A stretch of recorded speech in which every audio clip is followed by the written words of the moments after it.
The Pied Piper, a new game in the Tales and Game series by Aiello. As usual with these games, the presentation is outstanding, is absolutely beautiful because these games look like books and they have nice plastic inserts. Here you have a picture with the setup. It's just beautiful presentation, and in this case also when it goes to the components side, again, usually Aiello has very good components, but in this case they went the extra mile. I mean, the components in this game are just so adorable. Look at these rats that are identified, they're color coded with the color of their tail. How amazing is that? The game is inspired by the classic tale, of course. The idea is that you have the town, which is full of rats, and you have the piper that goes around and convinces the rat to leave the house of the poor residents.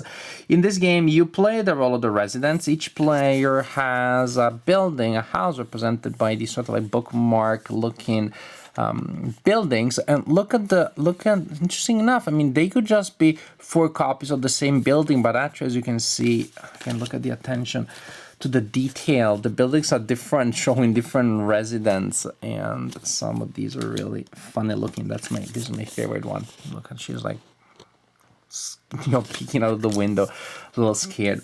Each building has different levels, as you can see, and each building also comes with a marker that indicates the level of rattiness.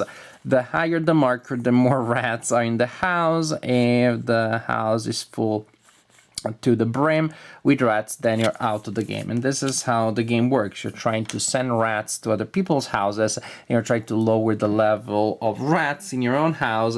The game ends when there are only 2 players in the game, because when it goes, the rat marker goes all the way to the roof, then the corresponding player is eliminated. Yes, a children game with that elimination, you don't always have that.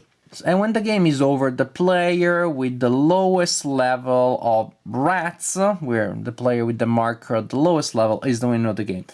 If there is a tie, well, during the game, when a player is eliminated, the player whose turn is, when another player is eliminated, gets the marker for that player. So in case there is a tie on the level, then the winner, the tiebreaker, is the number of rat tokens that players have collected during the game. Now, how does the game work? Well, in the middle of the table, you will have 4 Carter cards that indicate the characters that can move presently. They represent the rats that are available in the game, and also the piper.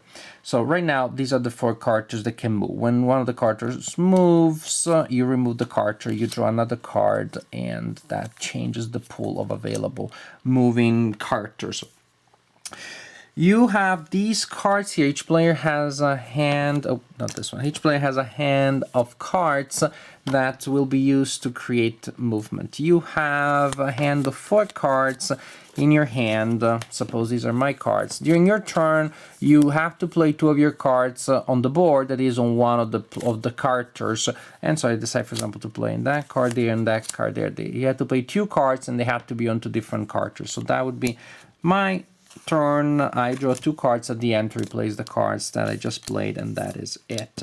Then is the next player's turn, and suppose the next player has this hand of cards here, and the next player plays this card there and this other card there, for example. And we continue like this. When a character has 2 cards, then after cards have been played, it is time to move that character. Basically, you have to think of the table as the board. The board, the only areas actually where the characters can move are the areas between the houses of the players. So when this character moves, will move from one area to another in one way or the other. The direction indicated by the arrow is this direction for green arrow, this direction for red arrow. And an overwhelming majority of arrows in the game is red. So for example, here we have the green mouse that moves in the green direction, then the red direction. So this is the green mouse moves in the green direction and then in the red direction.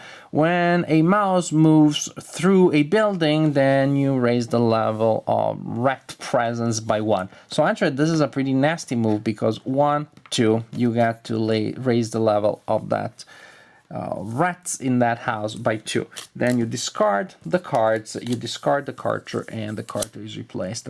In this case, this symbol here means that the Carter moves under the building. So actually if it's a rat, it does not impact the level of rat. So this is very good if a rat is close to you and you want the rat to move through your house and go and attack the opponent. In this case, for example, we have purple that will move in the green direction, which is this one, but goes under the house, doesn't do any damage there, then keeps moving, and that one does raise the level of rat presence in that house by 1. Again, we discard the cards that we just used, and since the Carter moved, we discard the Carter and we replace the Carter. So when a rat moves through a house, raises the level. When the Piper moves through a house, you can imagine it lowers the level of rat presence in that house. Other effects, the +1 simply means that the Carter moves an extra space. This other card effect here, the melody, has no effect unless it's combined with another movement. But then when this card is used, suppose we're going to use it there, it means that all Carters in the area with the activated Carter get to move. So in this case, the red mouse and all the Carters in there get to move. So this would be a pretty bad boom, horde, invasion. It's kind of like the game correlative, or what happened in the Walking Dead when the farm was overrun by the big horde of zombies kind of thing. So this is pretty much how the game works. You play cards and you move Carters back and forth, raising or lowering the level of rat presence in various houses until only 2 houses are left in the game, and at that point you determine the winner of the game. Kids really like competitive games, aggressive games, so you get to do all the bad stuff to the opponent until, of course, they become the target of that action, then they become upset. And then they start thinking, maybe you should play a cooperative game by Peaceable Kingdom. They don't phrase it that way, but you as a parent know that that's kind of like in some form what's going on. Like, let's go back to Mermaid Island, that's a cooperative game, which is really fun, by Peaceable Kingdom. So I don't know how the Pied Piper would go with my kids, because this is really confrontational. It's all about pushing your opponents out of the game. There are way more take that moments in this game than in most children games that I play. So I had no idea how this would go.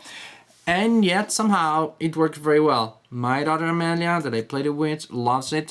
My daughter Luisa, she's almost 4. She could play it. I mean, it's not too complex for her. There's no reading involved. The mechanics are so simple. But somehow, that was a little more emotionally complicated for her. But my daughter Amelia, who is 5, almost 6, she enjoyed it, and she wasn't complaining when I was sending hordes of rats against her. Maybe because that was just, she saw that as setting up a situation where she would then devastate my house. But I was surprised. Maybe it's the art, maybe it's the silliness of the theme. Somehow, this is a game with a competitive, aggressive take that angle. That didn't bother my daughter. I don't know how it worked with other children, but I think, well, give it a try. This may be their introduction to war games, their introduction to take that style games.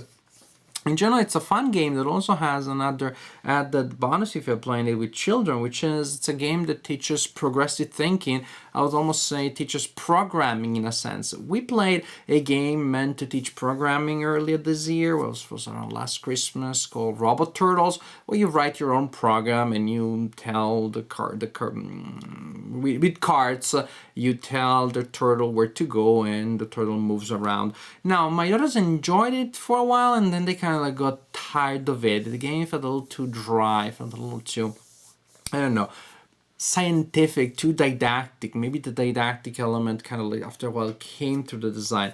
This one I think won't have that problem because it's just so fun and hilarious. The thing, I mean, I'm just laughing thinking about the fun that I had, how much laughed with my daughter as we were moving these rats around. The theme is fun. The mechanics are quick. It doesn't feel dry. It doesn't mean you have to overthink because there's only 2 moves. But there's 2 moves for a kid, considering the options that are available at the time, considering maybe the card is already there in the situation. And it's like, wait a second, my dad's gonna send that rat next to my house. Now I'm gonna put the card that makes the rat go past my house, and look, before my dad knows, the rat is coming back to him. Oh, my dad wants to send the rat away from his house. Why don't I put a rat arrow so the rat is still right there? There is this minimal but interesting sequential thinking. It's minimal, but a child of 5 or 6 understands how it works, gets a little bit of a mental workout, and definitely something that they can both get. They find challenging, but they're very satisfied. My daughter was very proud when she started seeing the sequential possibilities and started using them after a while. So it moves fast. It gets the little parts of your child's mental engine working, not overworked, not to the point that they get tired or frustrated, at least not my daughter. She was excited, she was challenged, but in a positive way. Somehow this game has things that, as I read the rules and look at the design in an abstract way, I think may not work. There's that abstract thinking, sequential thinking, and take that confrontational aspect, and yet somehow all of these elements coalesce into a fun, child-friendly experience that at least my daughter liked very much. I am a big fan of the Tales and Games and game series. I liked all the games in the series, with the exception of Baba Yaga. That's probably the weakest one. On the other hand, this series has The Tale of the Three Little Pigs, which is one of my favorite children games, and probably was one of my favorite games, period. I tell you true. Probably outside of the realm of historical wargaming, The Tale of the Three Little Pigs is one of my favorite games. I'm always up to playing it. And this, the Pied Piper, may not be a masterpiece like that one, but it's pretty close. I think it's up there, really close to. This is definitely silver medal for now for the in my exploration of the Tales and Games line by Aiello. It's fun. We loved it. We loved it. This is a game that goes in our rotation. Definitely, I'm sure we're gonna play it a lot in the next couple of weeks. And different from, say, Robo Turtle, I don't think it's a game that we play intensely for a while and then gets forgotten. I think it's a game that will stay in the rotation, like King of Tokyo or the Three Little Pigs. The Pied Piper, excellent. I mean, just an excellent game from all points of view. Simple to play, easy to play, children love it. Actually, I even see myself playing it as a casual game with some friends, with some adults. It will probably sound a little meaner, the jokes that we'll throw around as we attack each other with rats. Probably there will be a slightly different flavor, but I think the mechanics even work as a casual game to play with adults. Definitely a winner, the Pied Piper by Aiello. A big winner, actually.